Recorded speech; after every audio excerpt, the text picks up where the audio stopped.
Estimados estudiantes, espero que estén muy bien. La clase de hoy se trata de dinámica de fluidos. Habiendo visto ya ustedes la parte hidrostática, cómo podemos calcular presión y cómo podemos saber algunas características de los fluidos en reposo, hoy día vamos a ver lo que corresponde al movimiento de los fluidos, cómo podemos caracterizar el movimiento de los fluidos. Primero que todo, vamos a definir que el movimiento en fluido va a estar definido por algo fundamental que vamos a llamar el flujo, ¿ya? Por ejemplo, si aquí tenemos un ducto, ¿cierto? Donde circula un fluido cualquiera, puede ser agua, sangre, lo que sea, va a estar sujeto a una diferencia de presión entre dos extremos cualquiera. Y esta diferencia de presión la vamos a llamar delta P. El movimiento del fluido o el flujo se cuantifica como el volumen de este fluido por unidad de tiempo. Y de esta manera entonces definimos Q como el flujo, el caudal o el gasto, dependiendo del área en la que estén, lo podemos llamar flujo o lo llamarán caudal, o cuando vean fisiología se va a hablar del gasto cardíaco, ¿cierto? Y vamos a estar todo esto refiriéndonos a lo mismo, y es al volumen del fluido en el tiempo, ¿ya? Es como una velocidad, pero volumétrica. Este Q, el flujo, se mide en metros cúbicos por segundo en el Sistema Internacional de Unidades. Sin embargo, también lo podemos medir en otras unidades, como litros por minuto, etc. Entonces se trata, ¿cierto?, de un fluido que ahora ya no está más quieto, sino que se está moviendo. Y vamos a medir ese movimiento como cuántos metros cúbicos, cuánto volumen del fluido se desplaza en un tiempo determinado. Lo primero que vamos a definir es que tenemos distintos tipos de fluidos, distintos tipos de movimiento. No todos los fluidos se mueven de la misma manera. Y en esta clase vamos a ver dos formas principales de moverse. La primera forma que vamos a ver es que un fluido puede moverse de manera laminar. ¿A qué le llamamos laminar? Como ustedes pueden ver aquí, esto corresponde a una cuña, ¿cierto? A una pieza sólida por la cual está fluyendo, ¿cierto?, un determinado fluido.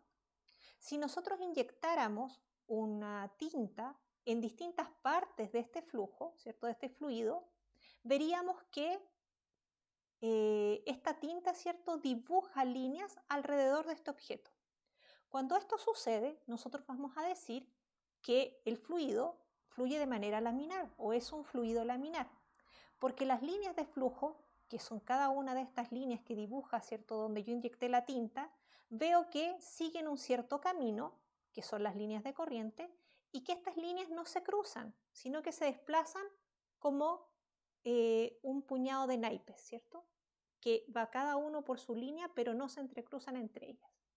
Si viéramos un dibujo de un flujo laminar en un ducto, lo que veríamos también son estos. Estas flechas representan la velocidad del flujo en las distintas capas de fluido. Entonces podemos ver que la velocidad entonces está representada aquí y que este flujo al dentro del ducto fluye como tubos concéntricos que cuando hacemos un corte, ¿cierto?, lo vemos como estas flechas que están acá. Por otro lado, tenemos en el otro extremo lo que vamos a llamar un fluido turbulento o una forma de fluir de manera turbulenta. Si tomamos una cuña muy parecida a la que teníamos en la figura anterior, vemos que si hiciéramos el mismo ejercicio de inyectar tinta en distintas partes del fluido, ¿cierto?, veríamos que en algunas partes se dibujan estas líneas de corriente, pero en otras partes, como por ejemplo en esta parte de atrás ya de la cuña, la tinta empieza a mezclarse, se pone borrosa, se forman como unos torbellinos y la cosa se pone más caótica. Lo mismo podemos observar si viéramos el agua, por ejemplo, alrededor de un nadador y veríamos, ¿cierto?, que el agua puede estar como un fluido laminar en una parte, ¿cierto? En algunas partes del cuerpo también, fluir cerca de él como laminar, pero en las partes donde topa, ¿cierto?, con algunos obstáculos como la cabeza, etcétera, vemos que se forman remolinos y en esta parte ya tendríamos un flujo turbulento. Este flujo, a diferencia del laminar, ¿cierto?, no tiene líneas de corriente, no tiene líneas que no se cruzan como los teníamos anteriormente. Y el flujo es caótico, ¿cierto? Y se ve simplemente como una mezcla de las capas de fluido. Para lo que sigue, vamos a considerar y vamos a definir que un fluido lo vamos a considerar ideal, en primer lugar, cuando es incompresible, ¿ya? Es decir, cuando su densidad es constante, ¿sí? Para las deducciones que vamos a hacer en la diapositiva siguiente, tenemos que considerar que el fluido con el que estamos trabajando no puede ser comprimido, o en realidad lo que más nos importa es que su densidad no va a cambiar, ¿de acuerdo? Que el flujo, la manera de fluir que tiene, es laminar o estable. Y lo otro que vamos a considerar por ahora es que no hay pérdidas por roce, ¿ya? Que la energía que hay en ese fluido se conserva, ¿cierto? Y que no hay pérdidas por roce, y eso significa que el fluido es no viscoso. Hacia el final de la clase vamos a ver el caso de fluidos que sí tienen una viscosidad no despreciable y que entonces necesitan un tratamiento diferente. Pero por ahora vamos a trabajar con fluidos no viscosos. Dicho eso, lo primero que vamos a analizar es qué pasa con un fluido que está en un ducto como este que está aquí, ¿ya? Tenemos que en una parte inferior de este ducto tenemos un área transversal, ¿cierto? A1, y que el fluido que está en esta parte del tubo fluye a una velocidad V1, ¿de acuerdo? En otra parte del tubo hay un área menor, A2, y la velocidad del flujo en esa área, ¿cierto? En esa parte del tubo es V2. Si nosotros analizamos cuánto avanza el fluido que está en esta posición A1 en un tiempo delta t determinado, vamos a decir que eso es delta x1 y será la velocidad por ese delta t. De la misma manera, en la parte de acá arriba vamos a decir que el delta x2, es decir, lo que avanza, esa capa de fluido que está en A2, en un delta t determinado, será V2 por delta t. ¿De acuerdo? Lo que vamos a ver ahora es que la porción de masa, ¿cierto? Todo lo que estaría representado por este disco rosado y que pasa, ¿cierto? Que recorre una cierta distancia en ese delta t, tiene que ser igual a la porción de masa que avanza en el otro lado. Es decir, todo lo que avanza en el tubo aquí tiene que avanzarlo acá, en volumen, ¿cierto? ¿Por qué? Porque yo en la parte central de este tubo, o sea, entre los dos extremos que estoy considerando, no tengo ni una inyección extra de fluido, tampoco tengo una salida, una fuga de fluido, y como el fluido es incompresible, tampoco estoy teniendo un fluido que se está comprimiendo, ¿cierto? Y que está aumentando su densidad. Por lo tanto, todo lo que avance aquí tiene que avanzar acá en términos de volumen, en términos de masa, más bien, ¿ya? Entonces, dado que la masa que avance aquí tiene que ser igual que la masa que avance allá, lo que vamos a definir es cuánto es esa masa. Ese delta M1, en el caso de la parte inferior, será igual a la densidad por el volumen que estamos hablando. Y en este caso el volumen será igual al área del disco por el delta X, ¿cierto? Que es el volumen, ¿cierto? De este disco rosado que tenemos dibujado acá. Ese delta M1, si ustedes se fijan, tiene unidades de kilogramos, ¿ya? Como para que se convenzan de que realmente es un delta de masa. ¿Por qué? Porque está la densidad en kilogramos por metro cúbico, por un área, metros cuadrados, por un delta X1, que son metros. Y todo esto nos da kilogramos, que son las unidades de la masa. Lo mismo podemos hacer para el delta de M2. Y el delta de M2 será ρ por A2 por delta X2, que son los parámetros que tenemos en esta parte del tubo. Como la masa tiene que conservarse, ¿cierto? En este delta T, que es el mismo delta T, por lo tanto toda la masa que avanzó acá tiene que avanzar arriba, nosotros vamos a igualar estas dos cantidades. Y al igualarlas, lo que estamos diciendo, ¿cierto?, es que la masa en el tubo se conserva.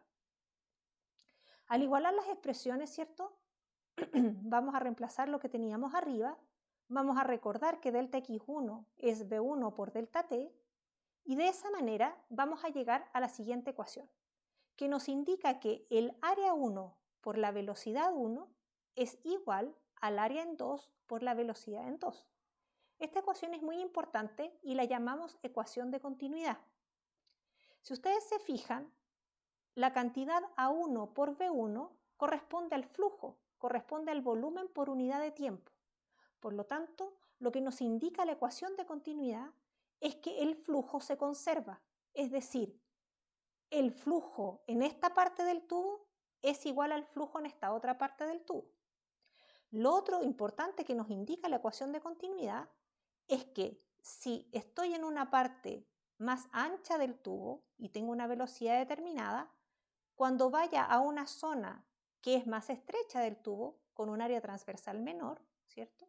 Voy a tener una velocidad mayor, porque el producto del área por la velocidad es lo que se conserva. Esta ecuación la vamos a usar a lo largo de toda la clase. Veamos un ejemplo de esto. En este ejemplo tenemos un ducto que tiene un área transversal en un extremo con un diámetro de 3,6 metros y una velocidad del flujo de 3 metros por segundo. Este tubo sufre un estrechamiento que termina con un diámetro de 1,2 metros, pero no sabemos cuál es la velocidad, ¿cierto?, que tiene el fluido en este punto, donde el diámetro es 1,2 metros. Por lo tanto, podemos tratar de calcularla. Para calcularlo vamos a usar la ecuación de continuidad. Entonces, lo primero que vamos a hacer es decir, A1 por B1, ¿cierto?, será igual al área de este disco, que es pi r cuadrado, el área del disco, por la velocidad en 1. Si reemplazamos los valores, tenemos que el radio, dado que el diámetro es 3,6, el radio es la mitad, 1,8 al cuadrado por 3, que es la velocidad. Y eso da un valor de 30,5 metros cúbicos por segundo, que recordemos corresponde al flujo en esa parte del tubo. Si calculamos para la segunda área, para el área 2, tendremos lo mismo. Entonces tendremos pi por 0,6, que es el radio en esta zona de acá, por B2. Pero estas dos cosas son iguales en 1 y en 2. Por lo tanto, si lo igualamos, lo que vamos a tener es que 30,5 tendrá que ser igual a la expresión para B2. Y al despejar vamos a encontrar que B2 son 27 metros por segundo. Si se fijan, la velocidad en el tramo 1 era 3 metros por segundo. Y el hecho de disminuir el radio del tubo desde 3,6 a 1,2 provocó un aumento de la velocidad de 3 a 27 metros por segundo. ¿De acuerdo? Entonces, todo esto lo pudimos hacer gracias a la ecuación de continuidad. También podemos saber, dado que lo calculamos, que el flujo que atraviesa tanto esta área como la otra es el mismo y es igual a 30,5 metros cúbicos por segundo.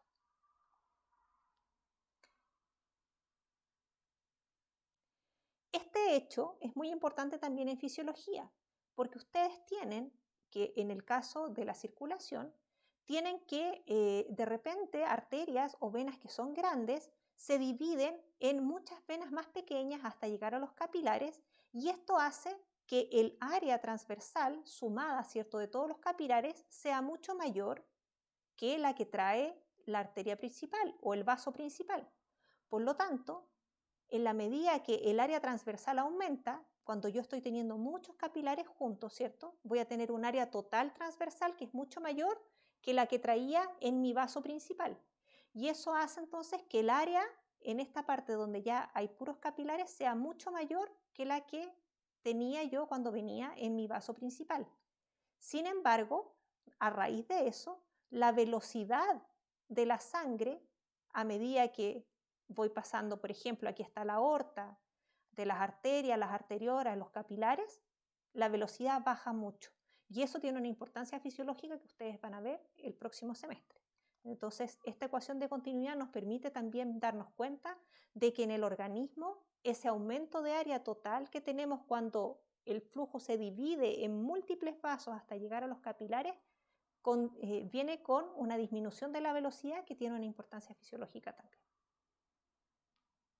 Lo que vamos a ver a continuación es cómo vamos a trabajar con la energía en los fluidos que se mueven por un ducto, ¿de acuerdo? Y eso lo vamos a abordar en el siguiente video. Así es que aquí hacemos una pausa y nos vemos en el próximo.